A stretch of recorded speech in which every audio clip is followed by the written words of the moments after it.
Bonjour et bienvenue dans cette nouvelle review hebdomadaire de The Elusive Samurai. Cette semaine, le chapitre 159 nous réserve encore quelques moments tantôt épiques, tantôt sauvages et délirants. C'est donc parti pour développer tout ça.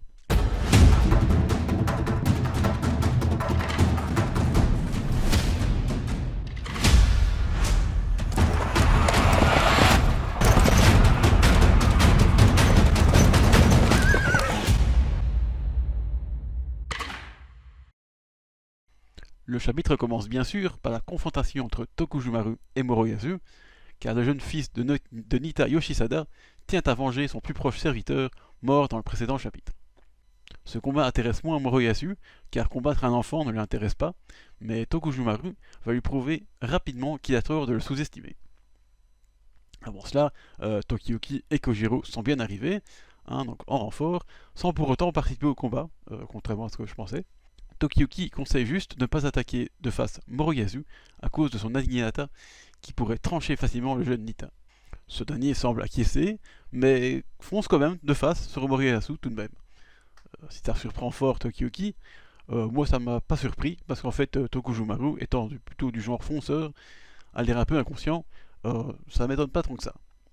Mais rapidement, on voit qu'en fait, il ne l'est pas totalement, car il arrive à éviter le coup de naginata de Moroyasu aussi bien que ne le ferait Tokiyuki, et ça, c'est assez impressionnant.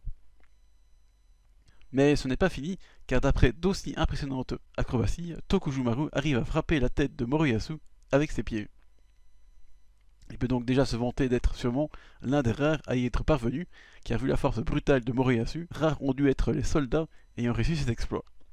Cela dit, c'était devenu trop sérieux pour Yusei Matsui, donc bien sûr, il fallait que ça reparte littéralement en boule, car Tokujumaru remarque que le cheval de Moroyasu est un mâle, et décide donc de frapper les parties sensibles et viriles de ce pauvre cheval en déclamant un nom digne de Goldorak.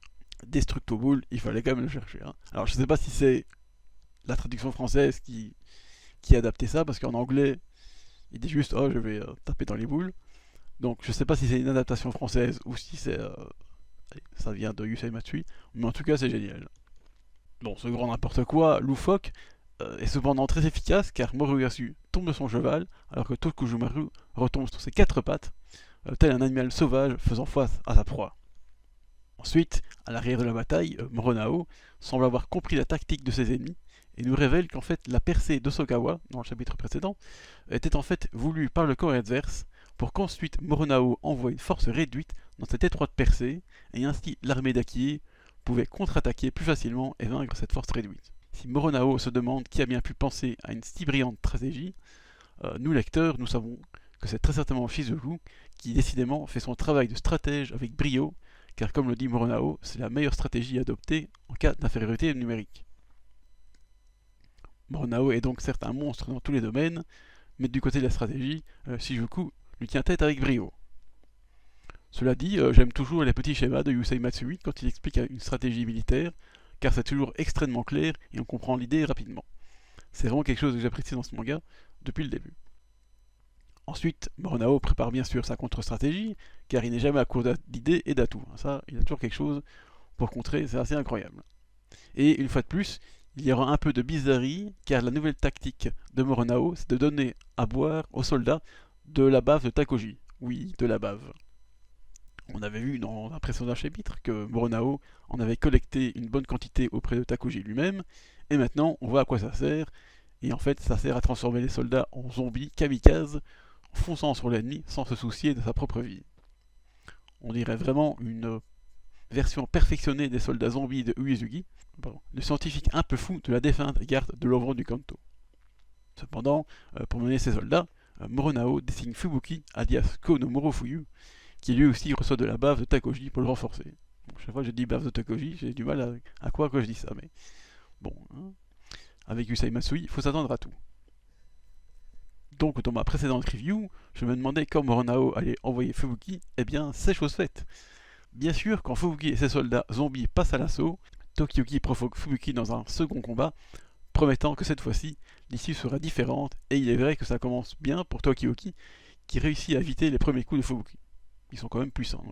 Et donc c'est sur une présentation devenue classique des ennemis, où Fubuki est appelé le démon de glace, Ce qui est logique d'ailleurs, car son ancien nom Fubuki signifie tempête de glace. Donc c'est sur cette dernière page que se conclut le chapitre. Et encore une fois, cette page était encore superbe, avec les deux ennemis se faisant en face dans un dynamisme et un mouvement assez impressionnant, comme Yusei Matsui sait si bien le faire. En conclusion, ce chapitre était à nouveau très bien rempli.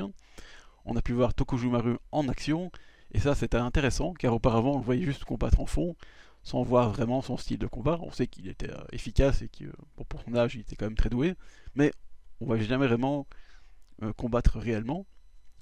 Et donc là, le voir un peu son style bestial comme ça, moi je trouve que c'était plutôt intéressant, voire aussi épique, parce que franchement, contre Morufuyu, qui est comme... Ah non, Morufuyu, pardon, contre Moruyasu, il faut y aller, quoi, parce que le gars, c'est un barbare aussi, hein, donc franchement, il m'a impressionné, le Tokujumaru. Et d'ailleurs, en parlant de Tokujumaru, je trouve ça intéressant que Yusei Matsui arrive toujours à trouver un style unique pour ses personnages, et c'est toujours un plaisir de les découvrir, même si parfois c'est très amusant et un peu fort boîte de fuck, parce que là, Tokujumaru qui arrive à approcher Moroyasu, c'est déjà pas mal, mais en plus il se permet de le mordre, et en plus d'attaquer les parties intimes de son cheval. Faut admettre, encore une fois, c'est tout le style de Yusei Matsui, c'est badass, mais en même temps c'est bizarre parfois. Et bien sûr, sur la fin de chapitre, il y a le combat en venir entre Fubuki et Tokioki, qui lui a l'air chargé à bloc, donc j'ai vraiment hâte de voir la suite, et de comment il pourrait éviter la technique du mal inversé de Fubuki, parce que c'est comme cette dernière-là, technique, qu'il a vaincu la dernière fois, et franchement, je ne sais pas comment il va arriver à éviter cette technique, mais apparemment il a l'air confiant, donc j'espère qu'on verra ça dans le prochain chapitre. Et c'est donc sur cette réjouissance que se conclut cette review, et je vous donne donc rendez-vous la semaine prochaine.